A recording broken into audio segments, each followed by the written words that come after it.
Bom dia. Antes de mais nada, queria dar um testemunho aqui a respeito desse casal aqui agora há pouco. Michele, acho que é seu, né? Esse casal nos levou a uma experiência, eu e a Luciana, muito profunda mesmo. Muito. Nós fomos participar do casamento deles lá numa cidade chamada Fraiburgo. Conhece? Não é Friburgo. Fraiburgo. E aí fui conhecer também a cidade das maçãs, né? Um negócio maravilhoso. Mas o testemunho que eu queria dar é que na mesma época que a gente foi lá participar do casamento deles, nós tínhamos alguns casamentos próximos sendo realizados, com tanta gente preocupada com tanta coisa no casamento. E aí vi lá duas famílias, uma família de Belo Horizonte, se encontrando com a família do Paraná, né? Paraná com Santa Catarina. E menino correndo, gente cantando, mesas espalhadas e todas as pessoas compartilhando as mesas uns com os outros. E uma celebração onde ninguém queria ir embora. Uma coisa assim, muito legal mesmo. Uma experiência em que a gente percebe o derramar do Espírito semelhante a um batismo. No final das contas, eu e a Luciana saímos de lá batizados com aquele Espírito. O Espírito do que é uma família, do que são famílias se unindo, do que é um casal que aprende a viver o invisível de um homem e uma mulher, né? Então não podia deixar de contar essa história, que ela é sempre marcante para mim e para a Luciana. Mas queria conversar com vocês hoje, muito a propósito dessa última música. Se você puder abrir aí lá no Salmo 51. Nessa semana, conversando com alguns próximos, a gente conversou a respeito desse momento, especificamente, e uma pessoa muito querida falou assim: mas essa história não combina com Davi, né? Eu achei joia.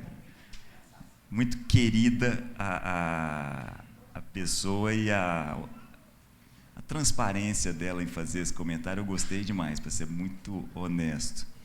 Esse Salmo de Davi, talvez, principalmente porque a gente tem usado muitas versões eletrônicas, talvez você não perceba, mas faz parte do Salmo, só que antes da poesia, um comentário que está em cima. Isso faz parte do Salmo. Importante que a gente não perca isso de vista. O Salmo, que começa no versículo 1, é uma poesia, e ela vai falar de coisas muito importantes. No entanto, a gente tem uma pequena introdução aí que é parte do Salmo. Tem dependendo da sua versão, tem também um cabeçalho. O cabeçalho foi colocado por algumas pessoas ao longo do tempo, assim como capítulos e versículos foram colocados por algumas pessoas ao longo do tempo, para facilitar o nosso encontro aqui, para facilitar as nossas reuniões. Então, dependendo da sua versão, fala assim: Davi confessa o seu pecado, suplica o perdão e roga a Deus que lhe renove o espírito. Isso daí é um homem colocando o início. Isso não faz parte original do Salmo. No entanto, o que vem depois, que diz assim, Salmo de Davi para o cantor Mor, quando o profeta Natã veio a ele, Davi, depois de Davi ter estado com Batseba. Isso faz parte do Salmo. Então é importante a gente entender esse primeiro detalhe aí. O cabeçalho de algumas versões é uma escrita humana. O que vem depois é o próprio Espírito Santo fazendo questão, é um acréscimo. O que vem depois é o próprio Espírito Santo fazendo uma introdução ao Salmo para nos ensinar a respeito do que vai vir daqui a pouco. O que o Cláudio está dizendo é bom a gente deixar isso bem claro. Essa breve introdução aí já é uma interpretação humana. A outra parte fazia parte da liturgia do Salmo. Ou seja, para que o Salmo pudesse ser compreendido, ele era compreendido a partir dessa declaração. Salmo de Davi, para o cantor principal, quando o profeta Natã veio a ele, depois dele ter estado com Betseba. Muito bem. Tratar desse texto exige um certo cuidado, porque, semelhante ao que nós fizemos na semana passada aqui, a gente vai lidar com um texto que é muito conhecido. E lidar com textos muito conhecidos acaba, no final das contas, sendo lidar com várias das nossas preconcepções, como, por exemplo, essa que está aí no início, esse comentário, Davi rogando perdão a Deus. Será que é isso que nós vamos encontrar nesse Salmo? Deixa eu lembrar a história com vocês, vale a pena. Depois, quem quiser olhar com mais cuidado, está lá no livro de 2 Samuel. Então, o livro de 1 Samuel já tinha passado inteiro, a gente está no meio do segundo livro que fala a respeito de Davi. Então, muita coisa já tinha acontecido na vida de Davi. Muita coisa. Na verdade, nesse momento, do ponto de vista do reino, Davi está no seu melhor momento. É bom a gente entender isso. Davi conseguiu juntar o norte e o sul. Pela primeira vez, a gente tem as 12 tribos reunidas ao redor de uma capital, ao redor de um tabernáculo, e concordando com o rei. É a primeira vez que isso acontece. Davi era uma unanimidade no povo. Davi não se impôs ao reino. O reino do sul, em especial a tribo de Judá, se juntou, falou assim: Davi, você podia assumir o nosso reinado? Você podia ser o nosso rei? Nós percebemos que você é um ungido lá pelo profeta Samuel. Depois, mais adiante, 7 anos depois, as outras tribos, as chamadas tribos do norte, aquilo que a gente chama de Israel, se reuniu ao redor de Davi e também fez o mesmo pedido. Davi não se impôs ao trono. E aí, anos se passaram, Davi já está na maturidade da vida dele. Davi já não é mais um menino de 20, de 30, de 40, já é um homem maduro. Está com os seus principais inimigos, todos eles muito bem controlados, extremamente bem controlados, a ponto de Davi, num determinado momento, um pouquinho antes desse episódio, colocar 3 réguas, 3 cordas, mandar deitar um povo, falou assim: deita todo mundo aí, estica as cordas, quem estiver fora manda matar. E aí, me parece, inclusive, que muito a propósito, algumas coisas começam a acontecer, na forma como Davi vai lidar com o poder. Esse é um ponto fundamental. O que vai acontecer aqui, que muita gente entende ser um adultério, não é um adultério. Está mais para um estupro, está mais para um abuso do poder do que para uma simples relação sexual. É muito mais profundo do que isso.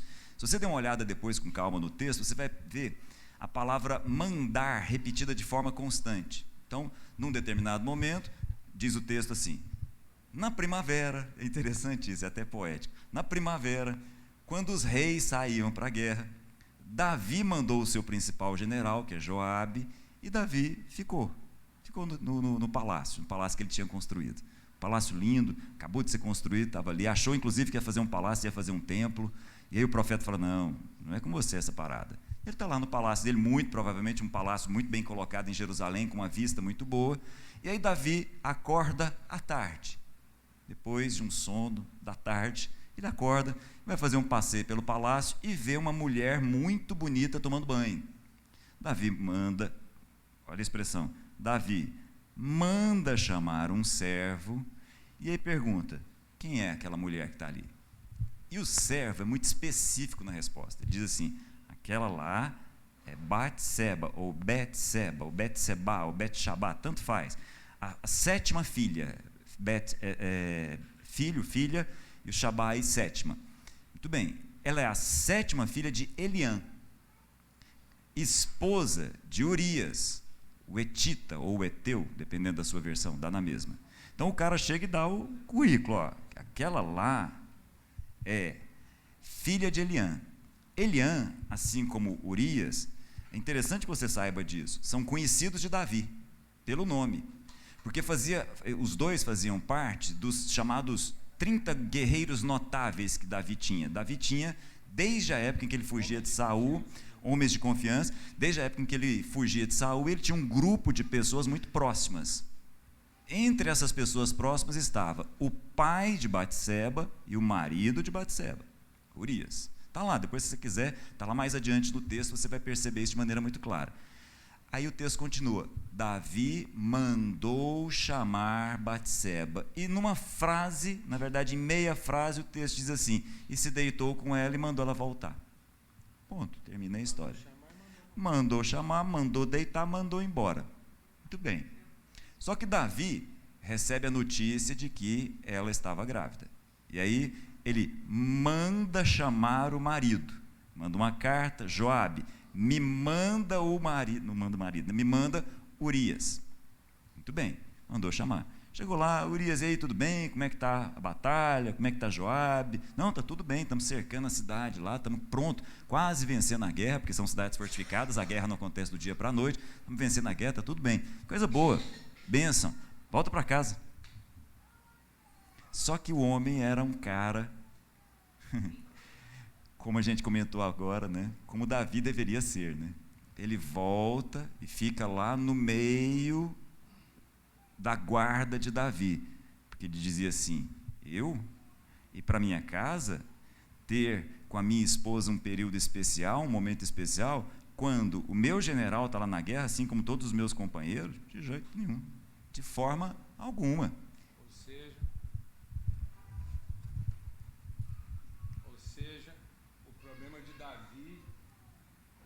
o problema de Davi não era estar dormindo à tarde, era estar dormindo no lugar errado. Era como se Urias estivesse dizendo para ele, certo? Que o Davi queria que Urias fosse dormir no certo dele ou errado de Urias. Então é isso, amados. Tudo na nossa vida começa no lugar. Não é o que a gente está fazendo. É no lugar. O homem pecou porque saiu do seu lugar. As pessoas estão pensando que é o que a gente faz. E não é. É onde a gente está enraizado. É aquilo que alimenta o nosso fazer. Então Davi estava dormindo no lugar errado. Se ele estivesse dormindo lá, porque Urias foi dormir. Só que foi dormir com os soldados. Porque era tempo de guerra.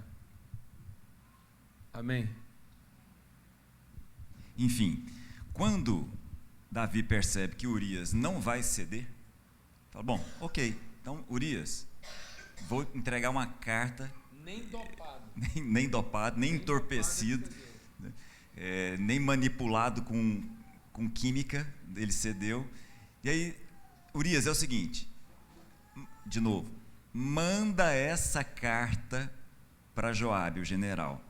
Urias recebe a carta. A carta é: manda Urias ficar na frente de batalha no pior lugar possível. A palavra manda aparece várias vezes e aí manda todo mundo se afastar dele, deixa ele. Só que aparecem dois mandar depois desses de Davi. Um é que Batseba manda dizer a Davi que está grávida, e depois Deus manda o profeta Natã conversar com Davi.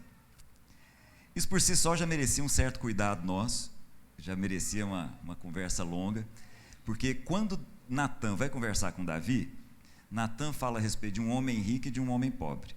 Natã vai conversar com Davi a respeito de poder, porque a grande questão é que Davi, nesse momento da vida dele, não estava sabendo lidar com o poder que tinha. Mas o meu ponto com vocês não é esse. Isso aí é uma conversa que a gente podia ter, vale a pena a gente conversar, ainda mais nos tempos que nós estamos vivendo. Mas o ponto principal que eu queria comentar com vocês é que, logo após aquela parábola que Natã conta, que Davi não percebe ser uma parábola, para ele era uma história que estava acontecendo no reino dele. Como assim? Um rico pega a única cordeira do pobre e manda matar, porque chegou um visitante, e esse visitante precisava de uma cordeira, mas o rico tinha um monte e pegou logo a do pobre? Como assim? Esse cara merece morrer, vai ter que pagar muito mais. E aí Natã diz para ele: eu vou ser o homem. Na hora, Davi para e fala: como? O que eu tenho para te dizer da parte de Deus é o seguinte: eu, Davi, o Senhor, te tirei de onde você estava, lá do meio das ovelhas, e te coloquei no lugar onde você está, e te dei tudo que você tem. E mais, Davi, se você quisesse mais, eu te daria. Se você quisesse mais, eu te daria. Só que você matou Urias pela mão dos amonitas e agora tomou a mulher dele. Davi para, pequei. E aí vem um ponto que eu queria marcar com vocês para a gente fazer a releitura do Salmo. A sequência é o seguinte: o profeta Natã diz assim: Davi está perdoado. Presta atenção nisso. Nós não vamos ler um salmo em que Davi está pedindo perdão. Desde a hora em que ele recebeu o profeta que disse para ele: você errou. Ele: opa, errei mesmo. Mas é o seguinte, você está perdoado. As consequências desse erro vão ser profundas para você e para o reinado. Mas entenda, você está perdoado. Você não tem problema com o perdão de Deus. Você não precisa fazer absolutamente nada para obter o perdão. Você já está perdoado. Agora vem o salmo. Então agora, com essa consciência, com essa nova leitura, olha o Salmo junto comigo. E presta atenção em algumas coisas junto comigo. Vou levantar uma coisa. Nós poderíamos levantar algumas, mas eu vou levantar um ponto só que eu queria marcar com vocês aí. Tem misericórdia de mim, ó Deus, por teu amor, por tua grande compaixão, apaga as minhas transgressões, lava-me de toda a minha culpa, purifica-me do meu pecado, pois eu mesmo reconheço as minhas transgressões e o meu pecado sempre me persegue. Contra ti somente eu pequei e fiz o que tu reprovas, de modo que é justa a tua sentença e tens razão em condenar-me. Sei que sou. Nós vamos perceber nesse salmo, Davi não levando em consideração o que ele fez, mas ele está revendo quem ele é. O nome disso é arrependimento. Remorso tem a ver com o que nós fazemos. Arrependimento tem a ver com rever quem nós somos. São coisas totalmente distintas. Ou rever a pessoa que nós nos tornamos. Então, o arrependimento não tem a ver com tentar se livrar da culpa do que a gente fez de errado. Isso não é arrependimento. Quem está tentando se livrar da culpa do que fez de errado está buscando de volta a sua reputação. Arrependimento não tem nada a ver com a reputação. Arrependimento tem a ver com a relação. A relação foi quebrada. Então não é o dano causado, é a relação quebrada. Tanto que pessoas não arrependidas tentam compensar o dano, como Judas. Vou devolver o dinheiro. Eu vou te falar uma coisa, amado. O pecado não presta na ida, quanto mais na volta. Ele já não prestou na ida. Não tente fazer a volta do pecado.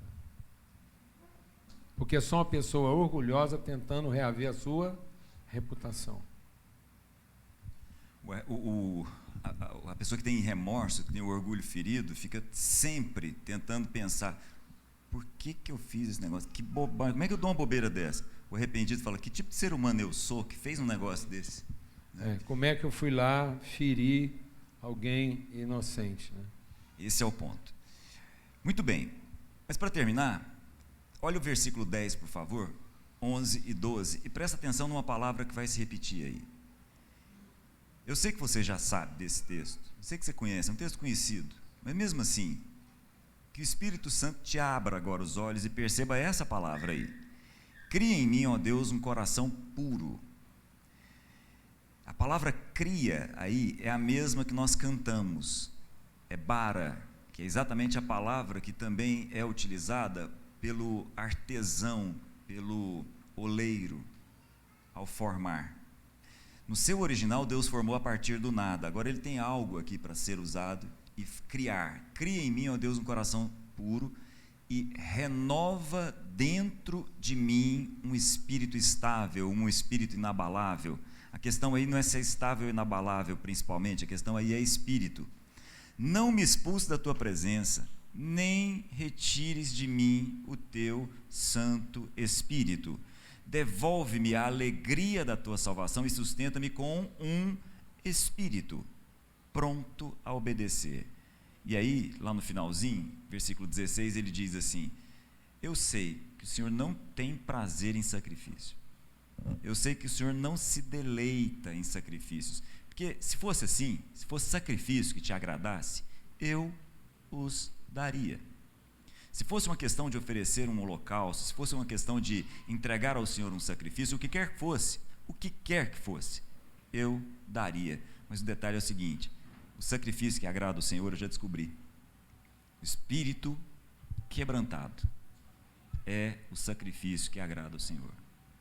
A nossa revisão tem que passar por aí, o nosso arrependimento tem que ser: com que espírito eu estou fazendo o quê? Estou fazendo com um espírito que não está quebrantado, ou estou fazendo como quem se submete ao Espírito de Deus na minha vida? Nós precisamos entender uma coisa que a gente tem muita dificuldade de aceitar, embora a gente entenda. Quando a gente diz que Jesus passou 33 anos por aqui e abriu mão de ser Deus, todo mundo aqui fala: é isso mesmo, certo, ninguém vai discordar. Mas só que as consequências disso a gente não gosta. As consequências dessa compreensão nós não gostamos. Então, quando a gente diz assim, ó, Jesus, o Filho, o Eterno, aquele que é o primeiro e o último, o Alfa e o Ômega, abriu mão. Literalmente, ele abriu mão de ser Deus. Ele não considerou que o fato de ser Deus era algo com o qual ele não podia abrir mão. É bom a gente entender, né, que, assim, Jesus não abriu mão de uma coisa que está sendo dada. Jesus se esvaziou de algo que já estava nele. Às vezes a gente está achando muito ter que abrir mão de uma coisa que a gente poderia ter. Jesus está se esvaziando daquilo que ele já é. Por isso que ele se esvazia de algo que é intrínseco dele, para ser encontrado em figura humana. Então a palavra de Deus está dizendo o seguinte: para ser humano, deixa Deus ministrar o nosso coração. Nós só vamos ser o humano que nós fomos feitos para ser, se a gente for absolutamente esvaziado de qualquer expectativa da divindade. Você não vai ser o humano que Deus te fez para ser, enquanto você estiver agarrado em quem? Deus. No divino. Para te poupar de ser humilhado. E aí ele se esvazia para ser achado em figura humana, e achado em figura humana ser o quê? Humilhado. Então você já achou que era muito o esvaziamento? Então agora é um ser humano humilhado. Aí a vontade de Deus, esse é o homem que Deus nos fez para ser. Totalmente esvaziado. Eis o homem, é a expressão. E eu estou dizendo que a gente tem dificuldade de aceitar pelo seguinte: nós não temos dificuldade de perceber que quando Jesus estava em Jerusalém, ele não estava em Samaria. Então, nós não temos dificuldade de entender que Jesus abriu mão da sua onipresença. Mas a gente tem uma certa dificuldade de perceber que Jesus abriu mão da sua onipotência e abriu mão da sua onisciência. Quem me tocou? E é exatamente isso que acontece. Jesus abriu mão de todo o seu poder, assim como abriu mão de toda a sua onisciência. Aí você fala assim: como? Já começou a ficar bem bagunçada essa história. Porque olha só, quem tem pleno conhecimento não precisa ter plena ciência. A gente só quer ter plena ciência porque não tem conhecimento. Aí a gente quer compensar a falta de conhecimento na ciência. Então quem precisa saber de tudo é porque não conhece nada. Porque se você conhece tudo, você não precisava saber de nada. Amém, irmão? Mas se você precisa saber de tudo, é porque você não conhece nada. Porque se conhecer, você não precisava saber. Glória a Deus. Aleluia. Inclusive, amém, irmão? Isso é libertação. Desse ponto de vista, do ponto de vista do saber, nós hoje sabemos muito mais do que Newton, do que Jesus. As pessoas ainda chegam para mim achando que vai me seduzir. Você está sabendo o que eles estão falando de você? Rapaz, eu quero conhecer o que Deus falou de mim. E continua falando. Glória a Deus, amado. O que você vai fazer? Eu lidar com as coisas que as pessoas andam dizendo a meu respeito. Porque você sabe o que as pessoas andam dizendo a meu respeito? Vai fazer por mim? Nada. Porque o que vai me transformar é aquilo que Deus disse a nosso respeito. Tanto é que Jesus falou assim: o que eles andam falando de mim? Você é um profeta, você é um cara, você é a divindade. Ele falou: e vocês? Aí o Pedro fala: tu és o Cristo, o Filho de Deus vivo. Está vendo? Não é carne nem sangue, é o que o Espírito revela a seu respeito, amado. Esse é o ponto. Esse é o ponto. O Espírito. Esse é o ponto que a gente tem uma certa dificuldade de entender. Jesus era homem submetido ao Espírito Santo. Esse é o nosso enorme desafio. Quando Jesus perdoa, ele não perdoa porque tem poder divino para perdoar. Ele perdoa porque se submete ao Espírito. Quando Jesus cura, Jesus não cura porque tem poder para curar. Jesus cura porque é homem submetido ao Espírito Santo e por isso cura. Quando Jesus está numa reunião e ele tem noção do que as pessoas estão pensando naquela reunião, ele não tem essa noção, esse discernimento, simplesmente porque ele é Deus, mas porque o Espírito Santo dá discernimento a ele. E aí eu queria dizer para vocês... Revela o coração dos homens aí. E aí eu queria dizer para vocês, nós somos pessoas que, submetidas ao Espírito Santo, temos a mesma capacidade de perdoar que Jesus teve. Nós somos homens que, submetidos ao Espírito Santo, também temos capacidade de curar como Jesus curou. Inclusive curar casamentos, curar relações de pais e filhos, curar relações de irmãos que estão deterioradas, estão numa doença que há muito se perdeu. Submetidos ao Espírito Santo, nós temos condição, como Jesus, de discernir o espírito dos lugares onde nós estamos. E o mais importante, e eu paro por aqui, submetido ao Espírito Santo, nós entendemos que é o Espírito que nos orienta. Eu vou repetir. Jesus não saía de manhã e fazia aquilo que ele achava que devia fazer depois de um tempo de oração. Jesus orava e se submetia ao Espírito que estava na vida dele e seguia aquilo que o Espírito dizia para ele, para que nós pudéssemos entender: vocês não são deuses, vocês são homens que, submetidos ao Espírito, encontram orientação e dão orientação. A imagem de Jesus sendo batizado, quando ele chega para ser batizado, nós sabemos disso. João diz para ele assim: puxa, você aqui batizando, para quê? É isso mesmo, você batizando, sou homem. E ao ser batizado e receber o Espírito em forma de pomba, de forma muito proposital, ele recebe o Espírito em forma de pomba e todo mundo percebe, é o Espírito Santo ali, é isso mesmo. Mas não é ao acaso, não é de forma aleatória que é uma pomba, é que a pomba é... Não é porque era o passarinho que estava passando lá naquela hora. Não era um corvo, não era um urubu, não era um colibri, não, né? Não era um pica-pau. Tinha que ser uma pomba, porque pomba é símbolo de orientação. Para os mais novos isso pode parecer estranho, mas boa parte da Primeira e da Segunda Guerra Mundial teve comunicação através de pombo-correio. Os mais novos devem achar estranho, né? Mas os pombos têm uma capacidade de orientação que nenhum outro animal tem. E aí o pombo-correio tinha na patinha um bilhete que ia, levava e voltava, porque o pombo é símbolo de orientação. Então, quando o Espírito é derramado sobre a vida de Jesus, fica claro para todo mundo, é o Espírito sendo derramado, mas fica claro também o seguinte: Jesus é homem submetido à orientação do Espírito na vida dele. Voltando a Davi entendeu. Davi entendeu. Preciso do teu Espírito para que eu seja orientado. Preciso da orientação do teu Espírito, porque nós lidamos com situações, inúmeras delas, que a gente não sabe o que fazer. Quantas vezes alguém chega e te coloca uma situação e você fala assim: eu não tenho o que te dizer, mas o Espírito vai nos orientar ao que fazer. Esse é Davi, esse é o homem, ele nos ensina. E aí, para terminar o Salmo, na primeira reunião, não falei sobre isso, mas vou chamar a atenção, o Salmo termina assim: por tua vontade faz Sião, faz Jerusalém prosperar, ergue os muros de Jerusalém. Parece que não tem nada a ver um salmo desse assim, tão íntimo, tão pessoal, abrindo a intimidade dele para o povo e dizendo: olha, errei, matei um cara, não é um cara qualquer, tomei a mulher dele.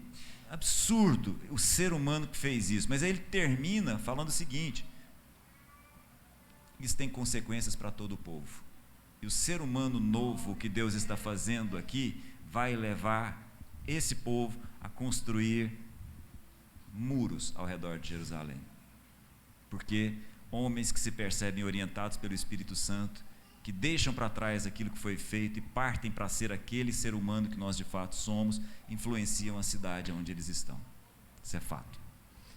Uma cidade e uma nação inteira pode ser amaldiçoada por um homem de Deus na posição de poder. Mas uma cidade e uma nação inteira pode ser abençoada por um homem de Deus, um único homem de Deus, quebrantado numa posição de autoridade. Alguém que se submete ao propósito está na posição de autoridade. Alguém que se apropria do poder está na posição de poder e pode amaldiçoar toda a cidade. Na posição de poder, Davi é o homem de Deus amaldiçoando toda a nação, amaldiçoando a família. Mas na posição de autoridade, submissa à vontade de Deus, ele diz que a primeira coisa que vai acontecer é que toda Jerusalém prosperará. O Brasil não está precisando de um governante. O Brasil está precisando de uma igreja quebrantada e submissa ao propósito dele.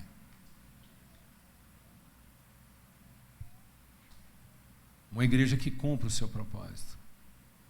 E o propósito de Deus na vida da igreja não está no culto.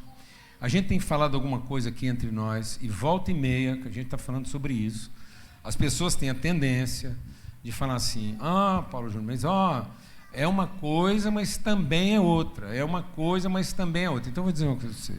Deixa o Espírito de Deus ministrar o nosso coração. É isso mesmo. Mas em momentos distintos, eu preciso deixar uma coisa para poder viver outra. Então Paulo diz o seguinte, quando eu era menino, eu fazia as coisas de menino. Mas quando eu cheguei a ser adulto, eu deixei das coisas próprias de menino. Depois o escritor da carta de Hebreus, que eu suponho que seja Paulo, ele diz assim, eu deveria estar falando com vocês de coisas mais adiantadas, mas eu estou tendo que voltar a vocês como se fossem meninos. E eu me recuso, agora Paulo está dizendo, eu me recuso a voltar com vocês sobre os rudimentos de Cristo. Ora, então ele está abandonando Cristo? Não. Ele está deliberadamente forçando a igreja a deixar a relação dela com Cristo de forma rudimentar para poder viver a relação dela com Cristo de forma madura. E aí você tem que deixar as coisas próprias de menino.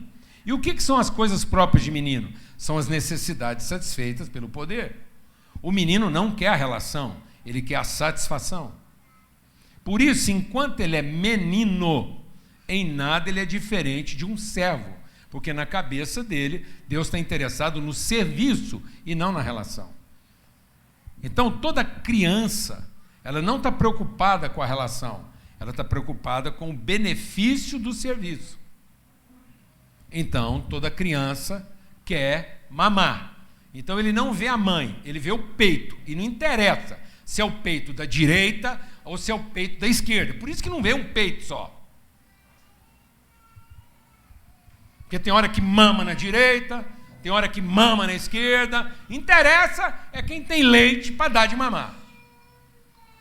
Mas não quem quer assumir a responsabilidade de ser adulto. É a preocupação com o benefício.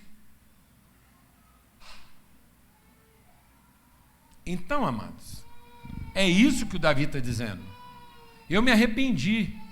E eu me arrependi de ter a relação quebrada. Por isso que ele diz assim, não me aparte de ti. Então, agora que ele está arrependido, ele não está preocupado com as consequências daquilo que ele fez. Ele está preocupado com a relação que foi quebrada. Então, o verdadeiro arrependido, ele não está preocupado em compensar os danos da coisa errada. Ele está ocupado em restaurar o quê? A relação. Por isso que o Cláudio insistiu, e às vezes as pessoas não prestam atenção, ele insistiu no fato de que o Salmo não fala de Davi pedindo perdão. Eu tenho um amigo que é muito enfático nisso, e volta e meia eu tenho que lembrar dele. Ele fala assim, gente arrependida não pede perdão. Porque nós não temos orientação bíblica para pedir perdão. Deus nunca mandou ninguém pedir perdão. Mandou arrepender e perdoar. Porque quem pede perdão já está inconscientemente manipulando a tratativa. Porque ele já está dizendo para o outro como é que ele quer ser tratado. Então, quem pede perdão está pensando em recuperar a reputação. Quem confessa pecado está ocupado em restaurar a relação. Pequei contra ti.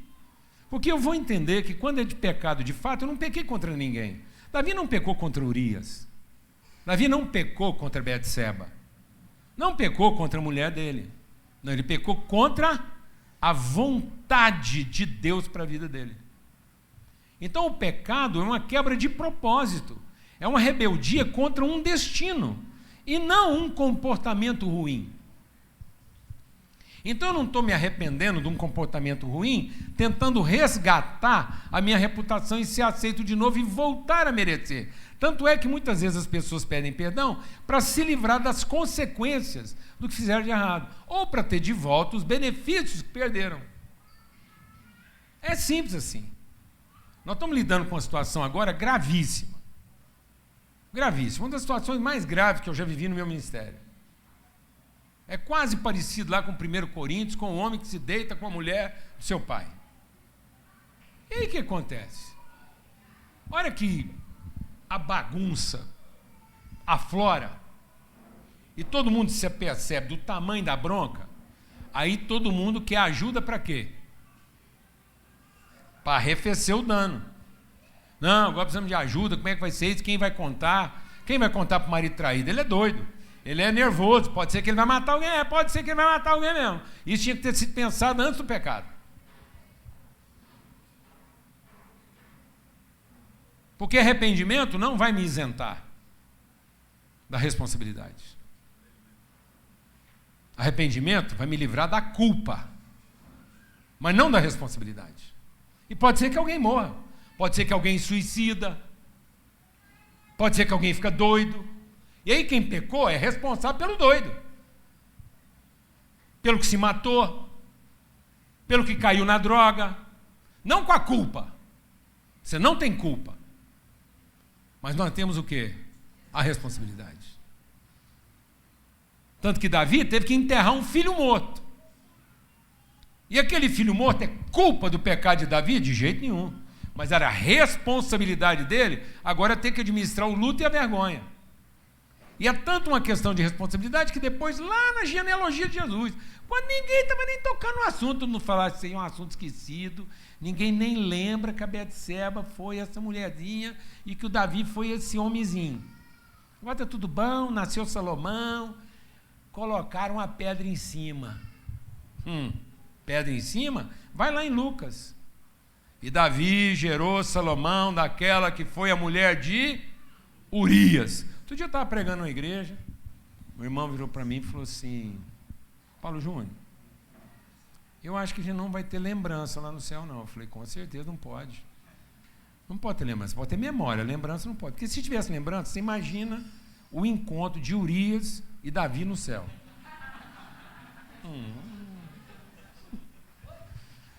Ó que saia justíssima! Os dois estão andando ali na praça central do céu. De repente, Davi falou, Urias, não sei aqui. Falei, Davi. E a Betseba ali, ó, a 50 metros. A bagaceira. Meu Deus. Você sabe que o avô, né, o pai dele, o Aitofel, depois vai ser um conselheiro contra Davi por causa da amargura dele com a neta, né? Então, amados, em nome de Cristo Jesus, o Senhor, a gente está comportando como menino. E como menino, a gente está insistindo em cultico. Louvor é muito bom.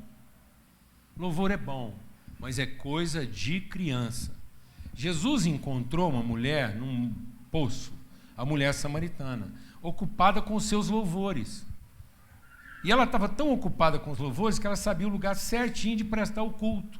E Jesus falando assim, vocês acham que o lugar do culto é aqui. Os judeus acham que o lugar do culto é lá. Deus não está procurando quem acertou no culto. Ele está dizendo aqui, o Davi entendeu, o Davi caiu a ficha, falou assim, Deus, o Senhor não está atrás do culto. O Senhor está procurando um espírito quebrantado, que se submete à sua vontade. É coisa de criança. Está errado? Não está. Mas menino faz culto, adulto adora, adulto submete à vida, adulto gostando ou não, louvor tá bom, não tá ruim, tá arrepiando, não tá sem luz, não tá, pregador tá prestando, não tá, interessa. Nós estamos com todo compromisso na vontade. Você sabe que... E uma coisa não está desfazendo da outra, mas está colocando cada coisa no seu lugar próprio. Então Davi está falando, o Senhor não quis o culto, porque culto é coisa de criança que pensa como um servo. Eu acho que a gente precisa trazer à memória das pessoas que quando a gente lê adoração na Bíblia, não tem nada a ver com música. Não. Né? Quando a mulher fala, a nossa turma adora naquele lugar, a turma de vocês adora naquele lugar, do que ela estava falando? Estava falando de sacrifício. Exatamente. Porque adulto aprende o que é sacrifício e Entrega, criança louva. Né? Submissão. E aí, amados, a gente vai ficando cheio de vontade. Vou abrir meu coração com vocês. O nível. Eu fico vendo esse texto aí. O Elias. O Elias terminou um culto, amado. O Elias terminou um culto ultra, supra, metro, pentecostal. Fogo. Fogo. Acabou com os inimigos tudo. Acabou. Pegou fogo, ele saiu, pegou mão na espada, acabou com os inimigos, acabou a concorrência. E sabe o que aconteceu com Elias? Ficou deprimido.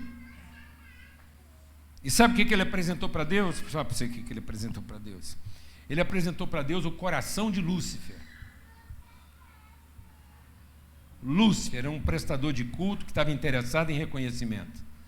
O dia que ele não teve a recompensa que ele achava que merecia, sabe o que ele apresentou para Deus? Uma demanda trabalhista. Deus foi lá conversar com Lúcifer, ele estava com a demanda trabalhista. Fiz tudo certinho e não fui recompensado à altura. Sabe o que o Elias apresentou para Deus? Uma demanda o que, Thales? Trabalhista. Deus chegou lá e falou assim, fiz tudo que o Senhor me mandou e o resultado não foi o que eu esperava. Fiz o culto e no fim fiquei. Quando Jesus foi encontrar com Marta, o que aconteceu? O que ele encontrou?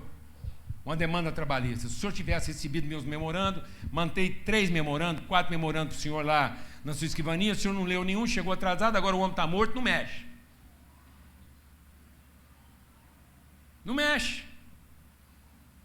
Se o senhor tivesse escutado minhas orações 3 dias atrás, rapaz, sabe uma das coisas que muitas vezes eu escuto nesses quase 40 anos de ministério? Eu fico pensando se Elias não está quebrantado. Se Davi não está quebrantado. Se Davi não está quebrantado, a hora que o Natan chegasse, sabe o que o Natan ia escutar do Davi? Pastorzinho sem vergonha que você é, né? Se você ouvisse o Espírito Santo mesmo, você tinha chegado aqui antes de eu matar o cara e pegar a mulher dele. Onde é que você estava? Por que o Espírito Santo não te avisou antes e não veio me fazer uma visita? Sabe por que eu pequei? Porque você não veio me visitar. Porque se você tivesse ouvindo mesmo o Espírito Santo, você tinha vindo aqui antes, eu não tinha caído nessa bagaceira. Agora eu sei que vai lá resolver com Deus, porque eu sou só um servo. Sou dizimista, crente e escritor de salmo. Pastor atrasado é você. Que estava fazendo lá o quê? Que não escutou Deus na hora que tinha que ter escutado. Escutou depois que o trem já estava lascado. Você está achando o quê, meu irmão?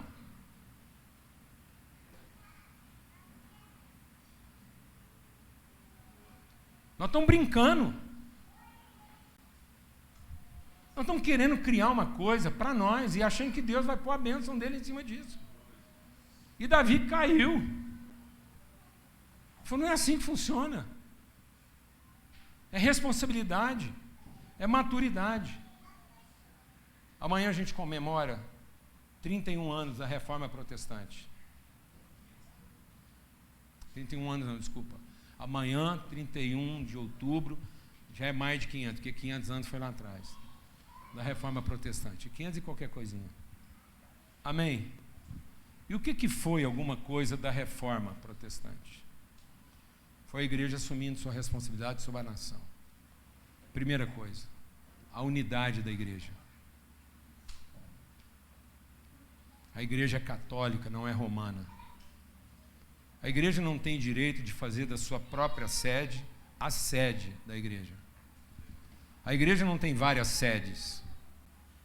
Ela tem uma única sede, uma única vontade, um único espírito. E nós somos os seus representantes. Nós não temos o direito de evocar para nós mesmos a sede da igreja. Cristo deu a vida para fazer dessa igreja uma igreja.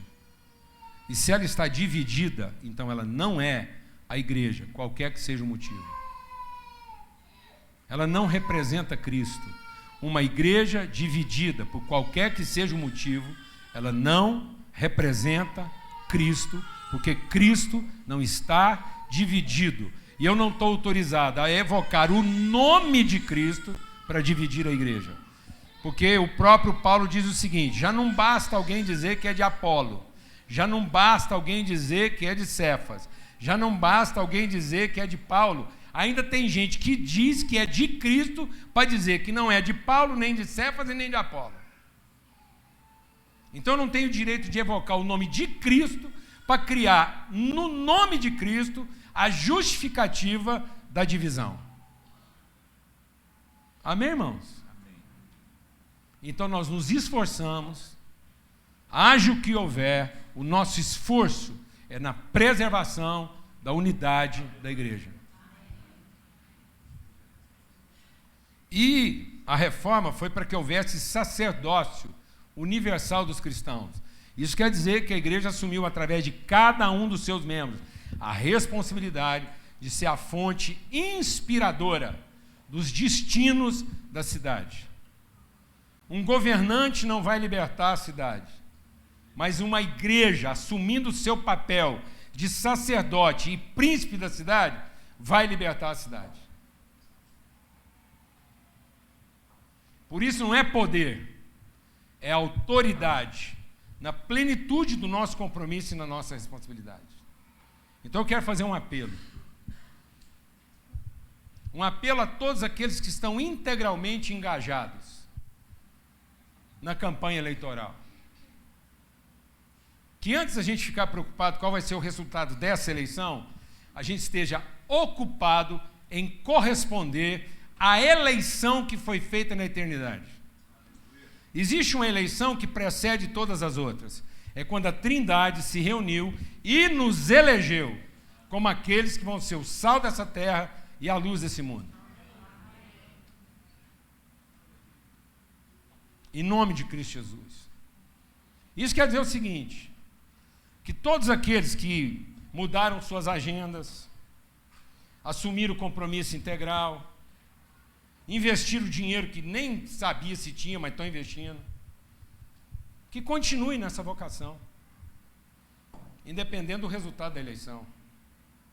Que nós continuamos a ser esse tipo de gente, que muda a agenda, que tem compromisso integral com o país e não só de um mês, que está disposto a torrar dinheiro vivo mesmo, que esse dinheiro nós ainda não vimos não, viemos agora.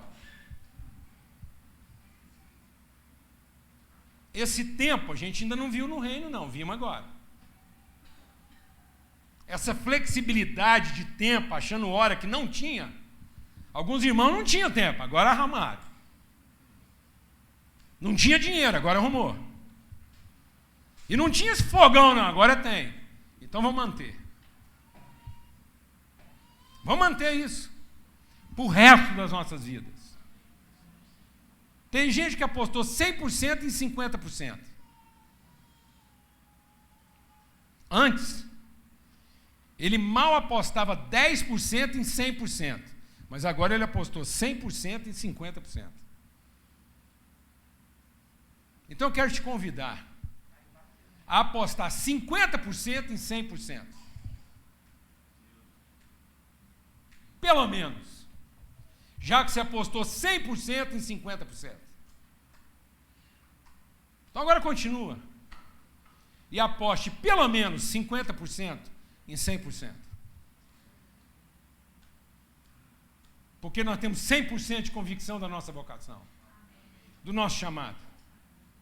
Muita gente tem me pedido postura.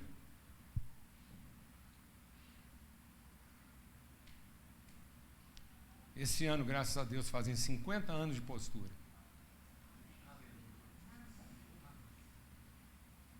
E não estou dizendo isso para envergonhar ninguém. Eu estou fazendo isso igual Paulo falou que faria.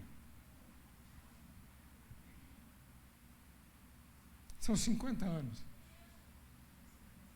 que eu tomei uma decisão de dedicar 100% da minha vida a 100% do meu chamado, a ser coerente.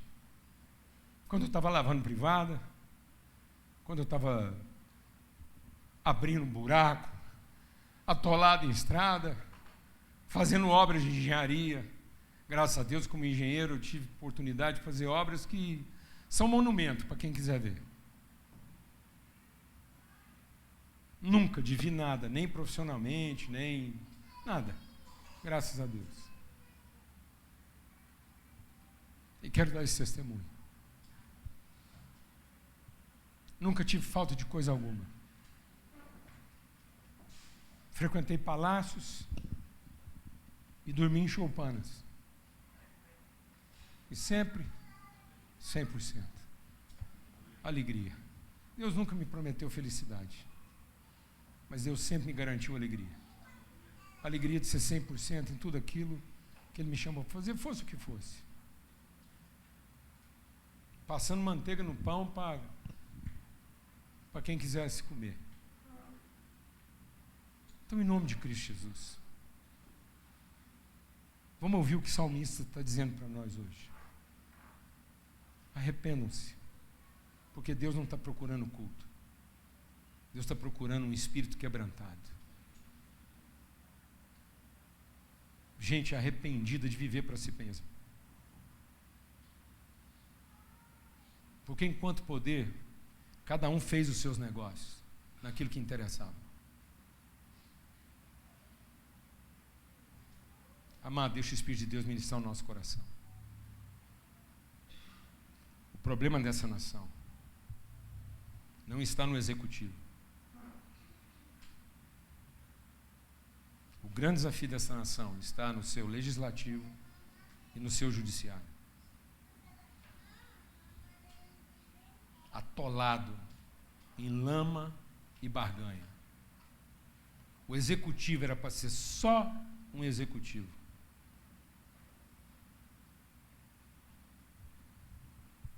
Porque enquanto nós estamos achando que a redenção desse país virá através de um executivo, vou dizer para você uma coisa. Os negócios continuam sendo feitos às escondidas. As leis continuam sendo elaboradas para beneficiar quem interessa. E depois quem deveria fazer o patrulhamento delas está mais comprometido ainda em dar para elas a direção que também interessa. Um país de um judiciário rendido ao casuísmo. Um judiciário rendido à circunstância. E um legislativo rendido aos interesses. Não é mesmo, irmão? É luta. Sabe o que era para ser o executivo? Só um executivo. Com leis bem feitas e com justiça. Só isso. Por que tem tanto poder no nosso executivo? Porque ele tem status de príncipe regente que ele não tem e nunca deveria ter. Era para ser só um executivo. Nós estamos falando de arrependimento, amados. Nossas principais instituições que poderiam fazer frente a tudo isso estão agachadas e se renderam, intimidadas. Então, em nome de Jesus. E quem são a luz dessa coisa toda? Quem poderia estar trazendo luz, brilho e sal nessa terra? Nós, a igreja. Sabe onde é que as posições têm que ser tomadas? Lá, em que cada um de nós responde à eleição que foi feita na eternidade. Em que Deus levanta sua voz no seu mais alto e sublime trono e diz: quem irá por mim? E cada um de nós aqui dizer: eu irei, eis-me aqui. Essa é a convocação que todos nós aqui deveríamos estar respondendo. Essa é a convocação que todo filho e filha de Deus tinha que estar respondendo. A convocação do Pai, aquele que nos elegeu na eternidade para trazer redenção a essa terra. com o mesmo espírito, ou com mais espírito, que nós estamos recebendo a convocação dos homens. Em nome de Cristo Jesus, o Senhor. Pelo sangue do Cordeiro. O Brasil precisa de uma igreja madura e que pare de se comportar como criança. Que acha que vai resolver o problema dela no culto e não no quebrantamento. E não assumindo a sua responsabilidade. Se alguém achar que isso é um desabafo, que eu estou aborrecido, fica na dúvida, não. Estou e muito. Estou triste, estou sofrendo. Angústia de ver que a gente podia estar mais maduro, que essa nação podia estar dando lições para a humanidade, que não existe um pedaço de terra nesse mundo que tenha as condições de iluminar a humanidade como nós temos.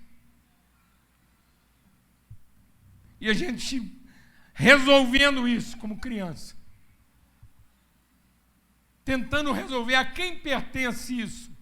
Não pertence a nós, pertence ao mundo, pertence ao Senhor. E ninguém nunca vai determinar o nosso futuro. Não existe um único filho de Deus que vai morrer matado. Se é filho de Deus, não morre matado. Morre de oferta espontânea, mas não matado. Jesus não morreu matado. Morreu quando tinha que morrer.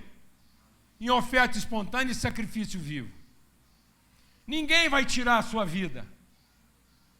Jesus diz: a vida está em mim. Ninguém vai tirá-la de mim.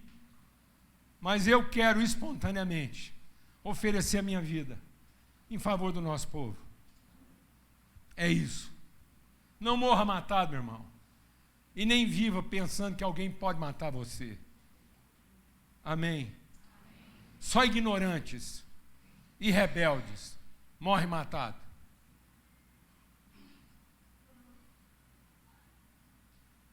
Filhos de Deus morrem de oferta viva, sacrifício vivo e compromisso com a verdade. Amém? Isso é para te trazer alegria. Estou angustiado, estou triste, porque não dá para ser feliz, amado. Dá para ser feliz num mundo desse, com tanta gente doente, uma hora um problema, outra hora morrendo, não tem jeito. Só um alienado, só um drogado para ser feliz. Só o capeta promete felicidade. Agora, nesse mundo, a gente tem alegria. Apesar de toda angústia, de todo desafio, de toda pressão, a gente lá em casa amanhece alegre todo dia. Durma alegre e amanheça alegre. E sabe o que eu estou doido para fazer hoje, depois da meia-noite? Trabalhar. E muito. Amém? O que você está doido para fazer amanhã? Trabalhar. E quanto? Muito. Entregando quanto? 100%. 100% por 100%. Agora, se não der, pelo menos 50%. Já que você entregou 100% por 50%. Acabei. Já acabei. Ela está preocupada porque eu estou meio convalescendo. Não, você não está. Você está saudável.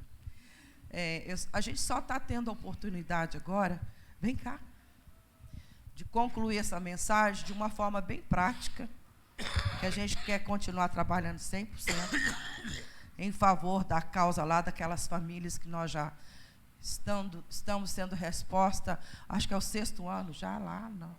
É mais já, né? Nós temos hoje famílias que dependem desse movimento nosso de cesta básica, de atendimento, de assistência. E a nossa lista aumentou. E a gente vai ouvir um pouquinho e nós vamos ser resposta hoje para essa demanda maravilhosa que só tem aumentado, não é isso? Amém, irmãos. Bom dia para todos. Nós fazemos um trabalho há muitos anos no Projeto Ilumina, né? Nós estamos lá.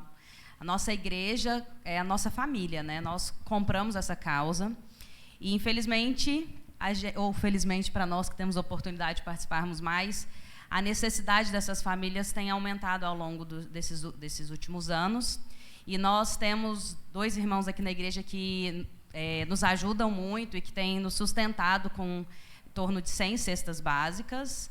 Mas nós temos hoje, nesses últimos 2 meses, tivemos uma diminuição muito grande da ajuda que nós temos recebido da igreja, assim, voluntária, não da igreja. Sempre que a gente pede, a gente vem atrás, a gente tem o respaldo, mas a gente tinha a comunidade nos procurava muito para ajudar, e isso diminuiu muito nos últimos 2 meses, e isso fez com que criasse uma lista de espera. Surgiu uma demanda, né? Então, nós temos hoje 52 famílias na lista de espera para poder entrar no nosso cadastro. Uma lista de espera de cesta básica é muito triste. Aí é para lascar mesmo. Então, tem que resolver isso amanhã. Amém? Eu só quero concluir que essas 50 famílias já eram assistidas. Então, em vez da gente avançar, a gente regrediu. Então, nós gostaríamos que você orasse. Se você é uma dessas pessoas que ouviu esse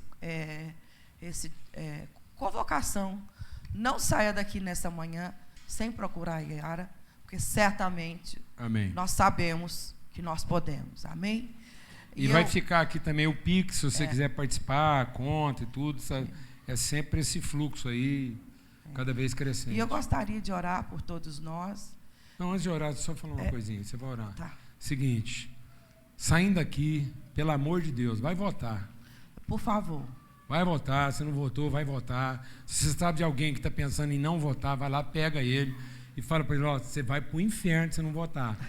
Eu vim aqui para te tirar do inferno, você pega, agarra junto, entendeu? Cadeira de roda, o que for, e todos nós, pelo amor de Deus.